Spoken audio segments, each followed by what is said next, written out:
Welcome to Miles Beyond MS. If you've stumbled across this channel, it's likely that you or somebody that you love has been touched by multiple sclerosis. You're probably feeling uncertain, scared, and unsure of what life holds. I wanted to start this channel to give those who are newly diagnosed hope that there can be a beautiful life after diagnosis. It is absolutely terrifying to hear the words, "You have MS." I know because I lived it. About 8 years ago, I was diagnosed, but my journey started 9 years ago when I was 34 weeks pregnant with my second son. I woke up one morning not being able to feel my arms, legs, or my midsection. It felt like I had a tight girdle around my chest, and it made it very hard to breathe. So of course I called my OBGYN right away. She got me in and assured me that the baby was fine. However, she referred me to a neurologist. He sent me for my first MRI without contrast because I was so far along. However, they did find a lesion on my spinal cord, which was causing all of the issues. A few weeks later, I went on to have a happy, healthy baby boy, and I got back to my life.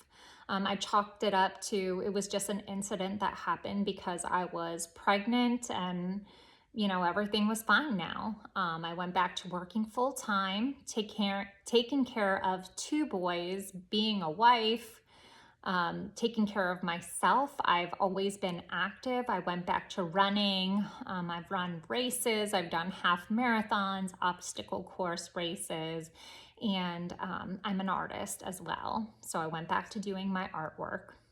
I was living the life. About a year later, almost to the T, I had a bout of the flu. And I thought, oh, I'll be sick for a week. I'm going to get over it. I'll bounce back like normal. And I did start to feel better, but I was still very nauseous. I would wake up in the morning and vomit. I would get sick on car rides, and I was extremely tired, like so tired that it felt like I was wading through water, and it took so much effort just to move my muscles. It was exhausting, and I would sleep for 10 hours straight. I thought at first I must be pregnant with my 3rd child. But my husband said, you might want to go to the hospital. You don't seem quite right. So he took me in, where we waited 8 hours in the ER, only for them to tell me that I was just dehydrated. So they sent me home. Over the course of the next couple days, it got a lot worse. I was unable to walk anymore. My husband had to carry me everywhere. I was unable to speak. I could not form words. I knew what I was saying in my head, but it almost sounded like a foreign language. The words just would not form. And then I was not able to swallow food or water. I would choke every time I tried to eat something. So we thought, okay, something is seriously wrong now. So we went back to the hospital, and they admitted me within 45 minutes. Was lots of tests, lots of blood taken. Finally, they did a spinal tap, which did show up positive for bands in my spinal fluid, which are the marker for multiple sclerosis, and I was officially diagnosed. I spent about a month in the hospital. I had to do occupational therapy for months to learn how to drive again, how to function as an adult. I had to take speech therapy to get my speaking back, to get my swallowing working again, and then physical therapy, of course, to regain my strength. I did that for about 3 months and then continued to work on my own. It took me about a year to get back to where I felt like I could function like a normal adult again. I never went back to what I was prior to being diagnosed with MS. However, I did find a new normal, and I was happy. I got back to exercising. I worked with a trainer to lift weights and build my muscle. I was very active. I taught exercise classes. I still did my artwork, still took care of my kids. I was a busy mom. I went back to that life. I did get promoted at work, and it was a highly stressful job. So about 2 years ago, I woke up one morning and I completely lost the vision in my right eye. I had never had an instance of optic neuritis with my other two relapses, but I knew exactly right away this was optic neuritis. So I called my neurologist, who sent me to an ophthalmologist who diagnosed me with optic neuritis. He said, your vision will come back to an extent if it's truly optic neuritis. It's only come back about 5 to 10%. My vision has only come back about 5 to 10%. So I'm legally blind in my right eye, and it really affected me. As an artist, it affected me. It messed with my depth perception, so I could no longer do trail running because I couldn't tell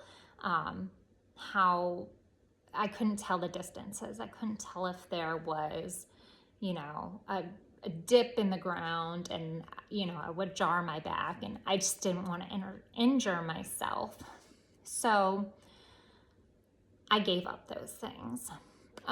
It sent me in a pretty downward spiral. I was pretty depressed for a couple years. I decided to quit my job because I didn't need the stress. I didn't want stress to bring about another relapse. I didn't want to lose any more of myself.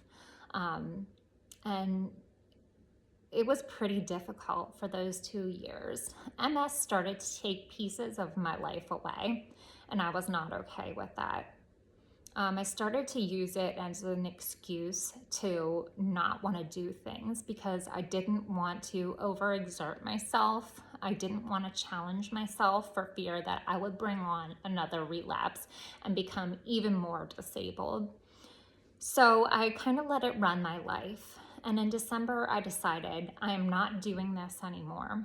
It had always been a dream of mine to complete a marathon. It's been a bucket list thing. And I thought, I'm not doing this. I'm not letting MS run my life. I'm going to sign up for that marathon and challenge myself. So in December, I made the decision to sign up for the marathon in Corning, New York this year. I will be running it October 4th. I am beyond excited. And I started this channel to give people hope that they can do something difficult. They can challenge themselves after this diagnosis. Do not let MS take your life away. I know everybody's journey is going to look different. Everybody has different experiences, and that's what makes this disease so unique. But if I will have reached one newly diagnosed person and given them hope that there is a life worth living beyond that diagnosis, then I will have fulfilled my God-given purpose. So I hope that you run with me, walk with me, wheel with me through this journey, help lift each other up, support each other. That's the kind of community I would love to create here, just a supportive, open community where we can connect with one another. If you found hope in this video, I would love for you to follow me, subscribe, and see what's up next. So I'll see you in the next video.